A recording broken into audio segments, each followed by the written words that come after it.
Good morning friends. ये video उनके लिए है जो ट्वेल्थ कंप्लीट कर चुके हैं ऑलरेडी और अपने लिए एक बेहतर ग्रेजुएशन कॉलेज की तलाश में है। तो देखो यहाँ पर टोटली मैं इंडिया के टॉप 5 यूनिवर्सिटीज़ के बारे में बात करूँगा, इनके द्वारा दिए गए प्रोग्राम्स के बारे में बात करूँगा कि यहाँ से आप कौन कौन सा कोर्स या कोर्सेज परस्यू कर सकते हो। ओके, एंड देन मैं बात करूँगा कि किस तरह से आप, जैसे कि यहाँ पर जवाहरलाल नेहरू यूनिवर्सिटी है, जेएनयू, बीएचयू या फिर डीयू, एएमयू या फिर जेएमआई, इन सारे कॉलेज, ये टॉप 5 कॉलेजेस हैं, यूनिवर्सिटीज़ है इंडिया के। तो आप कैसे इन्हें ले सकते हो अपने लिए, क्योंकि ऑब्वियस सी बात है ये टॉप 5 यूनिवर्सिटीज़ है तो बाकी सब भी यहाँ पर एजुकेशन क्वालिटी, प्लेसमेंट रेट्स, ये सारे बेहतर ही होंगे। तो चलिए, जिनका 12th हो गया है और जिनका अभी ग्रेजुएशन के लिए जो अभी अभी भी तलाश में है एक बेहतर अपने कैरियर के लिए, कि मैं कोई ऐसा कॉलेज लूँ जहाँ पर एटलीस्ट मेरा एजुकेशन क्वालिटी ख़राब ना हो, मैं सिक्योर रहूँ, मुझे एक अच्छा प्लेसमेंट ऑफर की जो अपॉर्चुनिटीज़ है वो मिलती रहे। तो चलिए इन पांचों कॉलेजेस के बारे में बात करेंगे। तो मैं हूँ Akshat, welcome to education ji channel. तो चलिए बात करते हैं इन पांचों कॉलेज। सबसे पहले मैं बात करूंगा जवाहरलाल नेहरू यूनिवर्सिटी के बारे में, राइट। तो देखो, जवाहरलाल नेहरू यूनिवर्सिटी का कैंपस एरिया सबसे पहले आप देख सकते हो कितना, अराउंड मोर देन 1000 एकड़, मोर देन 1000 एकड़ में फैला हुआ कॉलेज है ये। अगर मैं इसके लाइब्रेरी के बारे में बात करूं तो लाइब्रेरी भी, और सबसे जो अच्छी बात है यहाँ के लाइब्रेरी की, वो 24/7 वाईफाई इनेबल्ड है और ओपन रहता है। ऐसा नहीं कि एक बार कॉलेज बंद हो गया तो आप लाइब्रेरी एक्सेस नहीं कर सकते हो। आप स्टिल, कॉलेज आपका खत्म हो चुका है, फॉर एग्जांपल अगर 5 बजे इवनिंग में आपका कॉलेज खत्म हो जाता है तो स्टिल आप 8, 9, 10 बजे रात तक वहाँ रुक करके, इनफैक्ट अगर आप चाहो कि आप पूरी रात लाइब्रेरी में रुको, स्टडी करो, तो वो भी आप यहाँ पर कर सकते हो बहुत आसानी से। तो यहाँ पर कंप्यूटिंग फैसिलिटीज भी है, ओके, मेडिकल सर्विसेज भी आपको प्रोवाइड की जाती है। एंड देन मैं बात करूँ recreational facilities, sports facilities, canteens and cultural centres, ये सारे कुछ आपको मिलेंगे। कल्चरल सेंटर्स या फिर स्पोर्ट्स फैसिलिटीज क्या होती है, कैसे कंडक्ट कराया जाता है जेएनयू में, मैं ये भी आपको बताऊंगा। तो देखो, बेसिकली हर ईयर, ओके, 2 मंथ का एक ऐसा पीरियड आता है जब सेमेस्टर गैप होता है, राइट, यानी एक सेमेस्टर जस्ट खत्म हुआ हो और दूसरा सेमेस्टर जस्ट स्टार्ट होने वाला हो। इस दोनों के बीच में मीनवाइल एक टाइम गैप होता है। उस टाइम गैप में एवरी ईयर ये कॉलेज कंडक्ट कराती है टेक्नोरिटी, उसे टेक्नोरिटी कहते हैं, राइट। उस टेक्नोरिटी में आपको बस कुछ ओलंपिक टाइप का, जहां पर हर एक टाइप के गेम्स का, स्पोर्ट्स का आयोजन किया जाता है, आप अपने अकॉर्डिंग उसमें पार्टिसिपेट करो, एंजॉय करो, that's all up to you. अब यहाँ पर है एकोमोडेशन। तो एकोमोडेशन देखो, 17 actually total number of hostels कितने हैं, 17 है। अप्रोक्सीमेटली कितने स्टूडेंट्स को ये हायर कर सकता है उसमें, तो 73, then more than 7000 student, around 7300 students को ये एकोमोडेट कर सकते हैं अपने हॉस्टल्स में। वैसे बाय द वे मैं बता दूं कि ज़्यादातर जगह आप जाओगे तो फर्स्ट ईयर वालों के लिए हॉस्टल अवेलेबल नहीं होता, राइट। आप सेकेंड, थर्ड या फोर्थ ईयर में हो तो ही आपके लिए हॉस्टल अवेलेबल रहता है। लेकिन जेएनयू में ऐसी कोई बात नहीं है। जेएनयू कॉलेज में अगर आप फर्स्ट ईयर में भी हो तो भी आपको हॉस्टल फैसिलिटीज दी जाती है। अब चलिए बात करते हैं यहाँ पर किन किन टाइप के कोर्स को आप परस्यू कर सकते हो, राइट। तो मैं कुछ अंडर ग्रेजुएट प्रोग्राम्स की बात करता हूँ, जैसे बीए ऑनर्स यानी बैचलर ऑफ आर्ट्स। तो बैचलर ऑफ आर्ट्स के लिए आपको क्या चाहिए, 10+2 का डिग्री और इसके इक्विवेलेंट। तो 10+2 तो आपको समझ में आता है। अब इक्विवेलेंट क्या है, तो देखो, मान लो कि आपने 10+2 नहीं कर रखा है, आपने 10th के बाद डायरेक्ट डिप्लोमा कर लिया है, एंड देन डिप्लोमा के बाद आप चाह रहे हो कि मैं कोई किसी ग्रेजुएशन कॉलेज में एडमिशन ले लूँ, तो जो आपका डिप्लोमा का डिग्री होगा ना आपके पास में, वो इक्विवेलेंट होगा किसके, 10+2 के। तो यही कहने का यही मतलब है। प्लस देखो, सिर्फ 10+2 और इसके इक्विवेलेंट होना, डिग्री होना आपके पास इनफ नहीं है।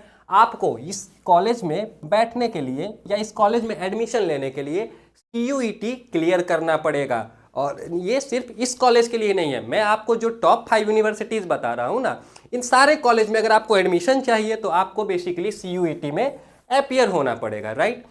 तो अगर आप बीए करना चाहते हो इस कॉलेज से, अगर आप बीएससी प्लस एमएससी इंटीग्रेटेड करना चाहते हो, राइट, यानी आप चाहते हो मैं बीएससी कर लूँ फिर बिना किसी इंट्रेंस एग्जाम दिए एमएससी भी यहीं से कर लो, तो इस तरह के इंटीग्रेटेड प्रोग्राम्स के लिए आपको 10+2 होना चाहिए। 10+2 में आपका पेपर पीसीएम होना चाहिए, ये याद रखना, पीसीएम होना चाहिए, साइंस सब्जेक्ट्स होना चाहिए, और प्लस CUET का स्कोर जो होगा वो आपके लिए इंपॉर्टेंट रहेगा।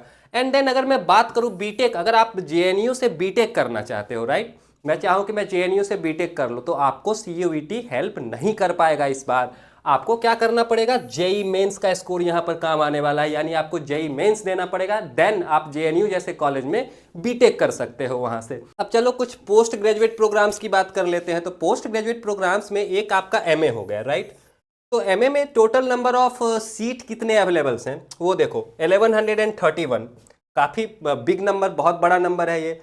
तो आपको इसके लिए क्या चाहिए होगा, तो आपने जो अपना ग्रेजुएशन डिग्री क्लियर किया होगा ना, तो उसमें आपको एटलीस्ट यानी कम से कम 50% मार्क्स चाहिए ही चाहिए होगा। एंड देन CUET PG, यानी CUET का 2 एग्जाम्स होते हैं, राइट। एक CUET UG होता है जिसका इंट्रेंस आप देते हो जब आपको ग्रेजुएशन में एडमिशन लेना होता है, राइट। जब आपको पोस्ट ग्रेजुएशन में एडमिशन लेना हो देन आपको CUET PG फेस करना पड़ेगा, तो उसका स्कोर्स भी यहाँ मैटर करता है, ऑब्वियसली करना चाहिए।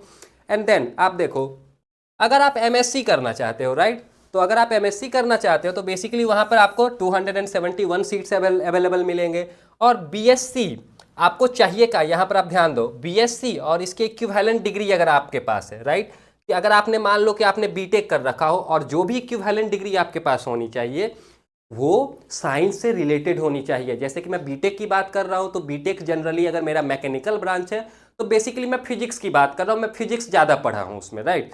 अगर कोई CSE की बात कर रहा है तो वहाँ वो कंप्यूटर साइंस ज़्यादा पढ़ा होगा। तो एक कंप्यूटर साइंस वाला अगर चाहे कि वो MSc ले ले तो उसके लिए तो बहुत मुश्किल है, राइट। लेकिन अगर मैकेनिकल वाला चाहे कि मैं MSc लेके आगे बढ़ूँ, वो ईजिली यहाँ से ले सकता है। अब चलिए बात करते हैं एमटेक के। तो एमटेक में अवेलेबल सीट्स जो है वो आपका 72 है only, and BTech degree in relevant field with 55% marks. तो अगर आप एमटेक में मैकेनिकल में एडमिशन लेना चाहते हो, राइट, तो आपको बीटेक में 55% मार्क्स होना चाहिए और मैकेनिकल से ही होना चाहिए। अगर आप CSE लेना चाहते हो एमटेक में तो आपको बीटेक में CSE में सिर्फ 55% मार्क्स से ज़्यादा होना चाहिए, जो बहुत मुश्किल बात नहीं है। आप 55% बीटेक में इजीली स्कोर कर सकते हो। 60 to 70 लाना ये बहुत एवरेज मार्क्स है, एक्चुअली मैं एक्चुअल बात कर रहा हूँ। 60 to 70% बहुत ही एवरेज मार्क्स है, आप बिना पढ़े ला सकते हो। एग्जाम से एक दिन पढ़ने वाला तो कहानी सुने ही होगी कि एक दिन पढ़ के जाता हूँ मैं, तो ज़्यादातर इंजीनियर्स यही होते हैं, ज़्यादातर, मैं ये फैक्ट बात कर रहा हूँ।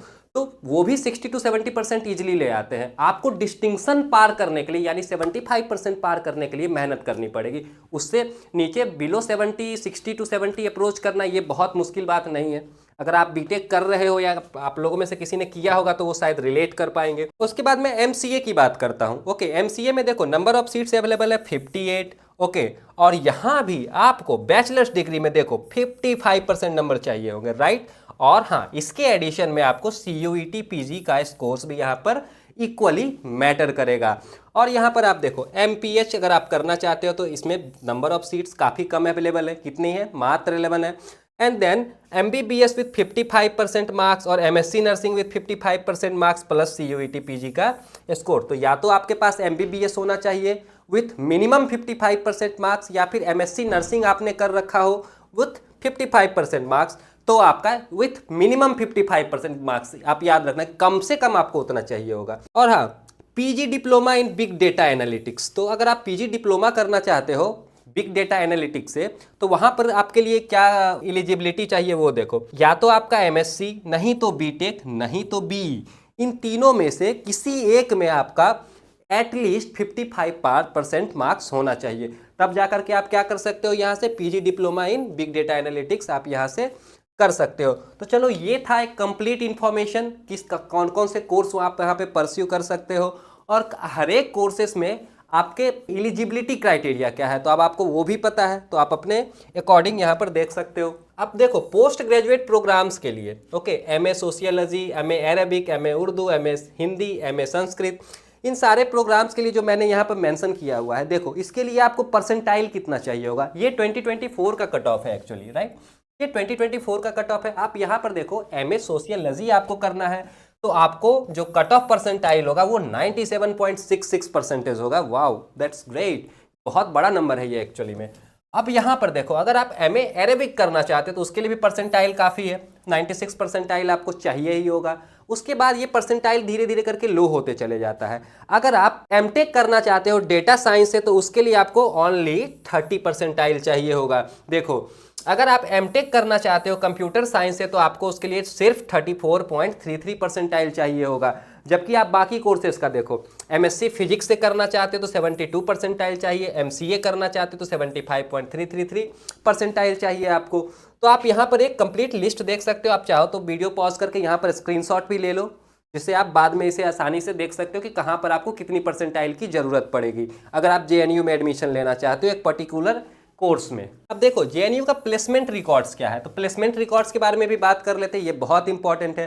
तो यूजी अंडर ग्रेजुएट प्रोग्राम्स में देखो number of student placed 25 students को प्लेस किया गया है, यहाँ से प्लेसमेंट मिला है। एंड देन उनका ऑन एन एवरेज प्लेसमेंट क्या है, एवरेज प्लेसमेंट की क्या है वो देखो 8 lakh per annum, not bad, not too good actually but not bad. PG का देखो, पीजी में नंबर ऑफ प्लेस्ड स्टूडेंट 12 है यहाँ से, और उनका जो प्लेसमेंट एवरेज प्लेसमेंट है वो 9.5 lakh per annum, again not bad. अब यहाँ पर पोस्ट ग्रेजुएट इंटीग्रेटेड कोर्सेज जो होंगे उसके लिए जो प्लेसमेंट रिकॉर्ड्स है, अभी तक 24 स्टूडेंट्स को प्लेस्ड किया गया है यहाँ से, और एवरेज उनका जो प्लेसमेंट सैलरी है वो है 10 लाख। और हाँ, स्कूल्स ऑफ इंजीनियरिंग, इसका डेटा अवेलेबल नहीं है, हालांकि यहाँ से भी स्टूडेंट प्लेस्ड हुए हैं जिनका हाईएस्ट पैकेज है 33 lakh per annum, and average package on an average 16 lakh per annum में ये वेरी करता है, तो ये काफ़ी डिसेंट है। ओके, तो ये था प्लेसमेंट रिकॉर्ड आपका, जो बुरा नहीं है किसका, जेएनयू का। अगर आप पढ़ते हो वहाँ पर, और ऑब्वियस सी बात है पढ़ने वाले स्टूडेंट्स को ही तो प्लेसमेंट मिलेगा ना, सबको तो प्लेसमेंट मिलना नहीं है।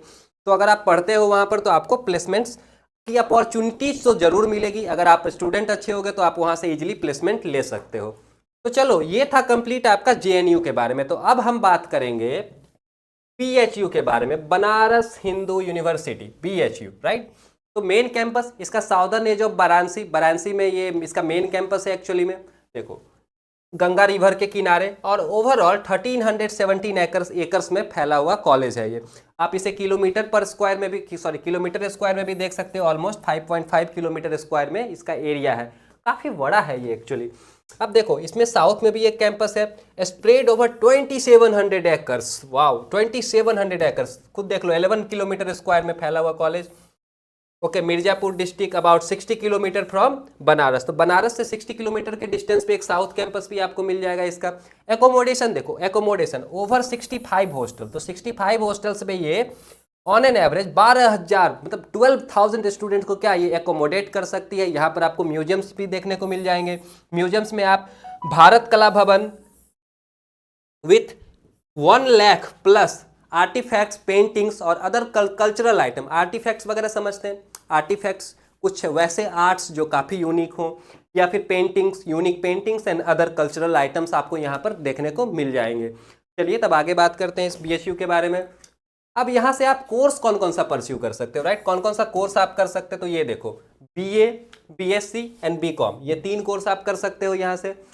तो उस 3 कोर्सेज के लिए आपको क्या चाहिए होगा, क्राइटेरिया क्या, एलिजिबिलिटी क्या, क्राइटेरिया क्या है, तो 10+2 चाहिए आपको अगर आप जनरल से हो, राइट, मैं जनरल की बात कर रहा हूँ अभी। अगर आप जनरल कास्ट से हो तो आपको 10+2 चाहिए होगा विथ मिनिमम 60% मार्क्स, नोटिस करो मिनिमम 60% मार्क्स। अगर आप ओबीसी से हो तो आपको 55 चाहिए होगा, अगर आप SC ST से हो तो आपको 50% मार्क्स चाहिए होगा।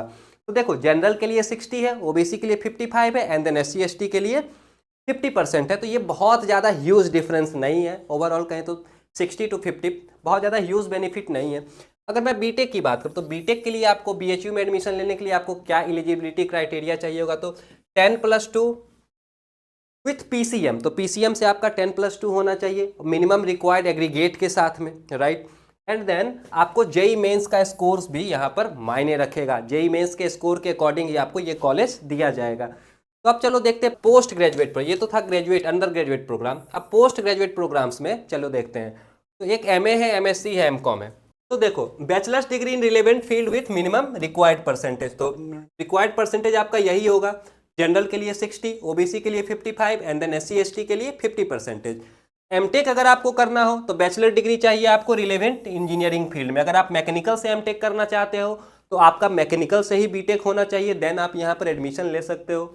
एमबीए के लिए देखो bachelor degree with minimum required percentage plus entrance exam, तो इंट्रेंस एग्जाम जो आप दोगे उसका भी स्कोर आपका CUET का मैटर करेगा एमबीए के लिए। और डॉक्टरल प्रोग्राम्स अगर आप में PhD अगर आप करना चाहते हो यहाँ से, तो पहले तो आपको मास्टर्स डिग्री चाहिए होगा relevant field with minimum required percentage. जो मिनिमम रिक्वायर्ड परसेंटेज है वो आपका 60 होगा यहाँ पर, राइट। और आपको मास्टर्स डिग्री में वो परसेंटेज चाहिए होगा। जैसे अगर आप इंजीनियरिंग फील्ड में आगे बढ़ना चाहते हो, आपने एमटेक कर रखा है, तो एमटेक में आपको 55 या 60% मार्क्स होना चाहिए, एंड देन आप क्या कर सकते हो, यहाँ पर पीएचडी के लिए अप्लाई कर सकते हो। तो ये था आपका कौन कौन सा प्रोग्राम आप बीएचयू से कर सकते हो, राइट। अब देखो बीएचयू प्लेसमेंट, तो बीएचयू का चलो अब प्लेसमेंट रिकॉर्ड्स भी एक बार देख ही लेते हैं। प्लेसमेंट रिकॉर्ड प्रोग्राम, तो अंडर ग्रेजुएट 3 ईयर वाला जो प्रोग्राम है उसमें देखो, उसमें आपका जो मीडियन सैलरी यानी एवरेज पैकेज है वो 8 लाख पर एनम है। Again not bad, not too good either but not bad. अब यहाँ पर है यूजी 4 ईयर का, उसमें 8.5 लाख पर एनम है। अगेन डिसेंट है ये। 5 ईयर अगर यूजी अंडर ग्रेजुएशन 5 ईयर वाला आप कोर्स कर रहे हो तो आपको INR 16 lakh per annum on an average यहाँ से प्लेसमेंट दिया जाता है। अगर आप पीजी कर रहे हो 2 ईयर वाला तो ऑन एन एवरेज आपका 9 लाख पर एनम प्लेसमेंट यहाँ पर है। एंड देन अगर आप पीजी कर रहे हो 3 ईयर वाला तो ऑन एन एवरेज आपको 13.5 लाख पर एनम यहाँ से प्रोवाइड किया जाता है। ये यहाँ पर इसका डेटा ये है, ओके। अब बीएचयू प्लेसमेंट्स अब सोन इम्प्रेसिव स्टैटिस्टिक्स, तो वो देखो, स्टूडेंट पार्टिसिपेटेड प्लेस्ड 2024 में 165 स्टूडेंट रिसीव्ड 181 ऑफर्स। तो 165 स्टूडेंट्स को 2024 में बेसिकली यहाँ से 181 ऑफर्स मिले थे। एंड देन कितनी कंपनीज यहाँ पर विजिट की है 2024 में, तो देखो 65 प्लस कंपनीज विजिट की है। हाईएस्ट पैकेज जो है वो 23.5 लाख पर एनम है। एवरेज पैकेज जो है वो 11.1 लाख पर एनम है। अगर मैं 2023 की बात करूँ तो 2023 में देखो 2024 से काफ़ी ज़्यादा है। ये सिर्फ मैं एमबीए की बात कर रहा था। अब यहाँ पे अगर ओवरऑल की बात की जाए तो 2023 में ओवरऑल 1000 से ज़्यादा ऑफर्स आए थे प्लेसमेंट के। ओवरऑल 308 कंपनीज विजिट की थी, और जो हाईएस्ट पैकेज था वो था 1.2 crore per annum. Quite good. अब यहाँ पर देखना आप, वो INR 23.13 लाख पर एनम है। ये ऑन एन एवरेज है, ये ऑन एन एवरेज पैकेज इतना है। कैन यू इमेजिन 23.13 लाख, काफ़ी डिसेंट है ये। डिसेंट नहीं, इनफैक्ट मोर देन डिसेंट। अब यहाँ पर चलो, ये तो आपका प्लेसमेंट रिकॉर्ड था किसका, बीएचयू का।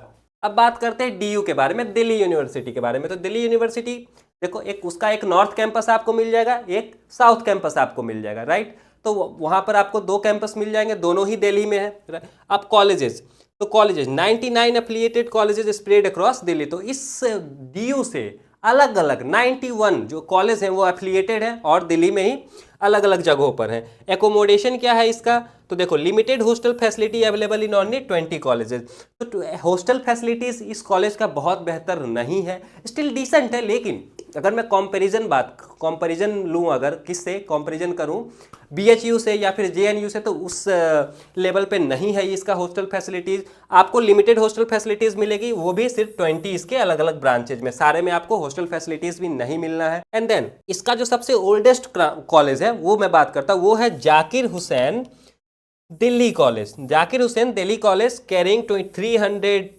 327 ईयर्स ऑफ, 327 साल पुराना है ये। कौन सा, जाकिर हुसैन दिल्ली कॉलेज जो है आपका 327 ईयर, अभी 2025।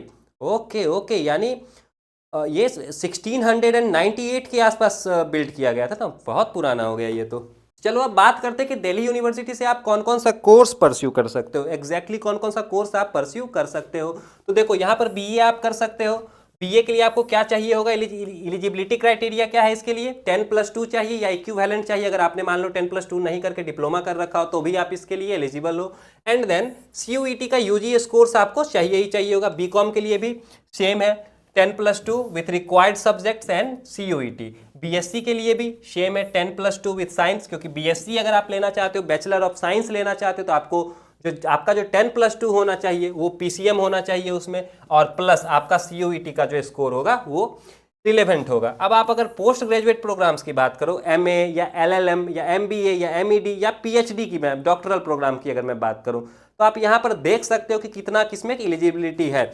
अगर डॉक्टरल PhD की मैं बात करूँ तो वहाँ पोस्ट ग्रेजुएशन में आपको चाहिए होगा मिनिमम 55% मार्क्स, राइट। अगर आप एमएड करना चाहते हो तो आपको बीएड में चाहिए होगा मिनिमम 50% मार्क्स। अगर आप MBA करना चाहते हो तो आपको बैचलर डिग्री में चाहिए होगा 60% मार्क्स प्लस कैट का स्कोर चाहिए होगा। यहाँ नोटिस करना है, यहाँ पर आपको कैट का स्कोर चाहिए होगा अगर आप MBA में एडमिशन चाहते हो। अगर आप LLM करना चाहते हो तो आपको LLB में मिनिमम 50% मार्क्स स्कोर करना पड़ेगा, देन आप यहाँ पर काउंसलिंग अपना करवा सकते हो, यहाँ पर आप एडमिशन के लिए एलिजिबल होते हो। तो ये था कंप्लीट इन्फॉर्मेशन TU के बारे में। तो चलो अब बात करते हैं जामिया मिलिया इस्लामिया कॉलेज के बारे में, JMI के बारे में। तो JMI का देखो, इसका कैंपस एरिया 254 एकड़ है, काफ़ी बड़ा है ये ऑलरेडी। लोकेशन क्या है इसका, ओखला न्यू दिल्ली, तो न्यू दिल्ली में भी है। और ये पहले कहाँ था, पहले ये अलीगढ़ में था। ओके, ये 1935 में मूव करके दिल्ली कॉलेज शिफ्ट हो गया है, ठीक IIT बीटा की तरह। IIT बीटा पहले बख्तियारपुर में था, एंड देन रिसेंटली वो 2020 आई गेस 2019 या 20 में वो शिफ्ट हो गया कहाँ, बिहटा में, राइट। अब इस्टेब्लिशमेंट अगर मैं देखूं तो इसका founded in 1920 during the British Raj, तो ये ब्रिटिशर्स के द्वारा ही इस्टेब्लिश किया गया था ड्यूरिंग ब्रिटिशर्स, जब ब्रिटिश रूल कर रहे थे हमारे 1920 में, उस टाइम इसका इस्टेब्लिशमेंट किया गया था, जिसमें कांग्रेस का भी एक सही रोल था यहाँ पर। एंड देन अगर स्टेटस की बात करूँ मैं, तो स्टेटस देखो, central university since December 26 and 1988, तो 1988 से ये सेंट्रल यूनिवर्सिटी का स्टेटस भी इसे मिल चुका है 26 दिसंबर के बाद। और यहाँ पर एक और लास्ट कॉलेजेस की मैं जो बात कर रहा था, AMU यानी अलीगढ़ मुस्लिम यूनिवर्सिटीज़ के बारे में। तो अलीगढ़ मुस्लिम यूनिवर्सिटीज़ के बारे में आप देखो, यूनिवर्सिटी के बारे में आप देखो, इसका कैंपस एरिया जो JMI से तो बहुत ही ज़्यादा बड़ा है, 1155 एकर्स, जो बहुत बड़ा area. Student population 327 student at A time, एक बार में यहाँ पर स्टडी कर रहे होते हैं। Can you imagine 32,000 students, more than 32,000 students. अब फैकल्टी की मैं बात करूँ तो यहाँ पर आपको 1686 टीचर्स मिल जाएंगे, 56 एंड 10 नॉन टीचिंग स्टाफ्स मिल जाएंगे।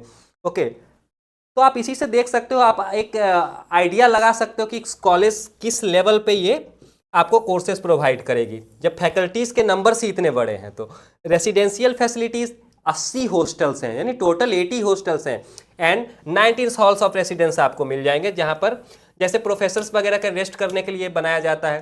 तो खैर इससे आपको कोई मतलब है नहीं, आपको 80 हॉस्टल्स मेनली आपके लिए मैटर करता है। एडिशनल सेंटर्स की अगर मैं बात करूँ तो इसके 3 अलग अलग एडिशनल सेंटर्स हैं, एक मुर्शिदाबाद में है वेस्ट बंगाल, एक मालपुरम में है केरला, एंड एक किशनगंज बिहार में भी है इसका। अलीगढ़ मुस्लिम AMU बिहार में किशनगंज में आपको मिल जाएगा इसका एक ब्रांच। तो चलो अब जामिया के बारे में, JMI के बारे में बात करते हैं। तो यहाँ पर देखो कौन कौन सा प्रोग्राम आप कर सकते हो, BA BSc BCom या BTech वगैरह आप कर सकते हो। आपको बस 10+2 और equivalent with minimum required percentage चाहिए होगा। और यहाँ पर आप पोस्ट ग्रेजुएट प्रोग्राम भी कर सकते हो, MA MSc MTech वगैरह। तो वहाँ आपको बैचलर्स डिग्री में मिनिमम रिक्वायर्ड परसेंटेज, और जो ये मिनिमम रिक्वायर्ड परसेंटेज की मैं बात कर रहा हूँ ना, ये हर बार कट ऑफ अलग अलग जाता है, राइट। इसीलिए यहाँ आपको परसेंटेज मेंशन नहीं किया गया है। अगर एक सर्टेन परसेंटेज पे एडमिशन हो रहा होता तो आपको यहाँ परसेंटेज मेंशन कर दिया जाता, लेकिन अगर नहीं मेंशन किया गया है, यानी यहाँ पर हर बार कट ऑफ इसका अलग अलग जाता है। आप अगर अनुमान लगाओ तो आपको 60% मिनिमम एग्रीगेट चाहिए होगा, राइट। उसके बाद ही आप एलिजिबल हो गए, एंड देन उसके बाद आपका डिपेंड करता है कि कट ऑफ कितना जाता है। ओके, अगर डॉक्टरल प्रोग्राम्स की मैं बात करूँ तो वहाँ से आप PhD कर सकते हो, वही सेम है, मास्टर्स डिग्री में आपको मिनिमम रिक्वायर्ड परसेंटेज चाहिए होगा। अब बात करते हैं अलीगढ़ मुस्लिम यूनिवर्सिटी AMU के बारे में। तो ध्यान देना, मैं दो को एक साथ बता रहा हूँ, एक JMI एक AMU, दोनों को साथ ही साथ ले चल रहा हूँ। तो देखो अंडर ग्रेजुएट प्रोग्राम्स में BA BSc BCom BTech या B आर्किटेक्ट आप कर सकते हो। तो यहाँ पर देखो आपका 10+2 मिनिमम रिक्वायर्ड परसेंटेज, BTech के लिए 10+2 plus PCM 10+2 with required subject. तो B आर्किटेक्ट के लिए आपको NATA नेटा में आपको स्कोर्स चाहिए होगा, अच्छा स्कोर चाहिए होगा। और यहाँ पर AMU इंट्रेंस एग्जाम में आपको मार्क्स चाहिए होगा, एंड देन यहाँ पर भी AMU का इंट्रेंस एग्जाम आपको फेस करना पड़ेगा। तो अगर आप अंडर ग्रेजुएट प्रोग्राम्स करना चाहते हो अलीगढ़ मुस्लिम यूनिवर्सिटी से, राइट, तो आपके लिए CUET इतना हेल्पफुल नहीं होगा। आपको इसके इंट्रेंस एग्जाम में बैठना पड़ेगा जो AMU कंडक्ट करवाती है। यहाँ पर भी देखो, और हाँ, आपको बी आर्किटेक्ट वाले में, बी आर्किटेक्चर वाले फील्ड में आप जाना चाहते हो तो आपको नेटा क्लियर करना पड़ेगा यहाँ पर। चलो, तो ये पांचों कॉलेज के बारे में मैंने आपको डिटेल से बता दिया है। और मैं बता दूं, जो जामिया मिलिया इस्लामिया यूनिवर्सिटी है या फिर AMU अलीगढ़ मुस्लिम यूनिवर्सिटी है, ये दोनों ही यूनिवर्सिटी जो है बहुत अच्छा प्लेसमेंट रिकॉर्ड प्रोवाइड करती है। अगर आप एक ब्राइट स्टूडेंट हो, आप पढ़ाई के प्रति, स्टडी के प्रति कॉन्शियस हो, राइट, क्योंकि हर स्टूडेंट्स कॉलेज में पढ़ने ही नहीं जाते हैं। ओके, मैं अगर जनरली बात करूं तो एक मैकेनिकल ब्रांच में मैं 3rd ईयर स्टूडेंट की बात करूं, फॉर एग्जांपल के लिए 60 स्टूडेंट में आपको maximum 5 to 10 6 to 10 students he actual में जो स्टडी को लेके कॉन्शियस मिलेंगे, एंड देन बाकी सबों को बहुत कुछ करना होता है लाइफ में। या तो आप बुक्स पढ़ते हो, नहीं तो बाहरी दुनिया को पढ़ते हो, राइट। तो बेकार दोनों में से कुछ भी नहीं। ऐसा नहीं कर रहा हूँ कि जो केवल बुक्स पढ़ रहे हैं वो बहुत अच्छे हैं, जो और कुछ कर रहे हैं वो खराब है, ऐसा नहीं होता है। सब कुछ ना कुछ सीख रहे होते हैं, सबका अलग अलग फील्ड्स होता है। हर कोई अब पढ़ने के लिए ही तो नहीं बना ना, बुक्स को दिन भर बैठ के उसको रट्टा लगाते रहे, तो हर कोई तो बना नहीं है। इसे मैं क्रिटिसाइज नहीं करूंगा, लेकिन स्टिल अगर आप एक पढ़ने वाले स्टूडेंट्स हो, अगर आप स्टडी को लेकर कंसर्स हो, तो आप इन 5 कॉलेजेस में अपने फ्यूचर को सिक्योर कर सकते हो। यहाँ से आपको बहुत सारी मल्टीनेशनल अपॉर्चुनिटीज भी मिलेगी प्लेसमेंट के लिए, एंड देन आपका प्लेसमेंट रिकॉर्ड्स भी काफ़ी अच्छा है। आपने बाकी 3 कॉलेजेस का देखा था, इन दोनों कॉलेजेस का भी जो है JMI और AMU का प्लेसमेंट रिकॉर्ड्स भी क्या है, काफ़ी बेहतर है। लेकिन अब सवाल क्या है, असली सवाल यहाँ पर ये है ना कि आप इन 5 कॉलेजेस को लोगे कैसे। तो सबसे पहले AMU के लिए तो आपको AMU एंट्रेंस में जाना पड़ेगा, आपको दूसरा कोई ऑप्शन है ही नहीं। हाँ, JMI और बाकी जो 4 कॉलेजेस हैं, राइट, जो मैंने बताया, चाहे वो DU हो, दिल्ली यूनिवर्सिटी हो, या फिर BHU हो, बनारस हिंदू यूनिवर्सिटी हो, या फिर JNU हो, जवाहरलाल नेहरू यूनिवर्सिटी हो, तो इन जो 4 कॉलेजेस हैं इंक्लूडिंग JMI, तो ये जो 4 कॉलेजेस हैं इनमें एडमिशन के लिए आपको CUET का एग्जाम देना पड़ेगा, राइट। तो CUET का फॉर्म अभी निकला हुआ है, आप उसे फिलअप कर सकते हो। बहुत जल्दी इसका डेट भी खत्म होने वाला है, तो आप जल्दी से जल्दी इसे फिलअप कर दो। एंड देन फिर आप इसकी तैयारी कहाँ करोगे, क्योंकि एग्जाम में अभी भी 1.5 मंथ का टाइम है, तो आप इसकी तैयारी भी करना चाहोगे। इसकी तैयारी आप कहाँ करोगे, उसके लिए भी सॉल्यूशन है मेरे पास में। आप एजुकेशन जी के यूट्यूब चैनल में जाओ, वहाँ आप ओपन करो, लाइव सेक्शन में जाओ, आपको डेली बेसिस पे वहाँ पे फिजिक्स केमिस्ट्री मैथमेटिक्स के क्लास मिल जाएंगे। और वहाँ पर आपको प्रिपरेशन उस ढंग से कराया जाता है कि आप ये सब एग्जाम जो कंसेप्चुअल बेस्ड हैं आप इजीली कर सकते हो। क्योंकि देखो, जेईई मेंस में आपको चाहिए होगा बहुत ज़्यादा कम्प्लेक्सिटी न्यूमेरिकल्स में, राइट, लेकिन यहाँ पर आपको बेसिकली कंसेप्चुअल बेस्ड क्वेश्चन पूछे जाते हैं। यानी आपका एक बार सिलेबस कंप्लीट है, आपने कंसेप्ट अच्छे से कवर किया हुआ है, तो आपका ये सब एग्जाम इजीली क्लियर होने वाला है। एंड देन अगर आप यूट्यूब से भी नहीं कर पाते हो, मान लो कि वहाँ पर टेस्ट सीरीज वगैरह उस लेवल का नहीं कराया गया है, एंड देन लेकिन हाँ सिलेबस कंप्लीट कराया जाता है, तो अगर तब आप एजुकेशन जी के ऐप पे आ सकते हो। तो एजुकेशन जी के ऐप पे कैसे डाउनलोड करोगे, सिंपली प्ले स्टोर में जाना है, एजुकेशन जी सर्च करना है, सबसे ऊपर आपको मिल जाएगा, आपने डाउनलोड कर लेना है, साइन अप करो, एंड देन वहाँ पर आप जब स्क्रॉल करोगे ना तो आपको CUET के लिए एक अलग से प्रोग्राम मिल जाएगा, राइट। CUET के लिए अलग से प्रोग्राम मिल जाएगा, आप उसमें बेसिकली इनरोल कर लोगे, तो वहाँ से आपको फ़ायदा ज़्यादा होगा, क्योंकि वहाँ 6 वीडियोज़ फिजिक्स केमिस्ट्री मैथमेटिक्स के डेली अपलोड किए जाते हैं, प्लस ये लाइव भी होता है एंड रिकॉर्डेड भी अपलोड होता है। एंड उसके बाद हर एक वीक टेस्ट सीरीज कंडक्ट कराया जाता है, यानी जिस भी एग्जाम का आप कर रहे हो उसके अकॉर्डिंग आपको टेस्ट सीरीज दिया जाता है, आपको प्रेजेंटेशंस दी जाती है, आपको हैंड रिटन नोट्स दिया जाता है अकॉर्डिंग टू आपके सिलेबस, तो आपके लिए बहुत हेल्पफुल रहेगा। और यहाँ तक तो चलो ठीक है, इसके बाद भी अगर आप एग्जाम दे चुके हो, आपको काउंसलिंग करवाना है, तो आपको काउंसलिंग तक में हेल्प किया जाता है, और आपको कोई एडिशनल चार्जेज नहीं पे करना पड़ेगा इसके लिए। जो इनरोलमेंट है बस वही, ओके। और सबसे इंपॉर्टेंट बात, 1-to-1 मेंटरशिप भी यहाँ प्रोवाइड किया जाता है। यानी अगर आपको कुछ क्वेश्चन समझने में प्रॉब्लम हो रही है, आप पर्सनली चाहते हो अप्रोच करके समझना, तो आप वो भी कर सकते हो, आपको पर्सनली अप्रोच करके वो चीज़ समझा दिया जाएगा। तो आपको पता है कि इसकी तैयारी भी आप कहाँ कर सकते हो, सिंपली एजुकेशन जी ऐप पे जाओ, CUET को इनरोल कर लो आप वहाँ से इजीली, क्योंकि आपके पास अभी भी 1.5 to 2 मंथ्स है अप्रॉक्स एग्जाम में, तो क्यों समय वेस्ट करना, राइट। क्योंकि ये टॉप 5 यूनिवर्सिटीज़ है, यहाँ पर एडमिशन लेना ही अपने आप में एक बड़ी बात है। तो जब आपके पास अपॉर्चुनिटीज़ है और आपको लगता है आप इतने टैलेंटेड हो कि आपको इन कॉलेजेस में जाना चाहिए, तो आप बेसिकली एक बार जरूर ट्राई करना। आज का वीडियो मैं यहीं पे ख़त्म करता हूँ, मिलता हूँ कल किसी फिजिक्स टॉपिक के साथ में।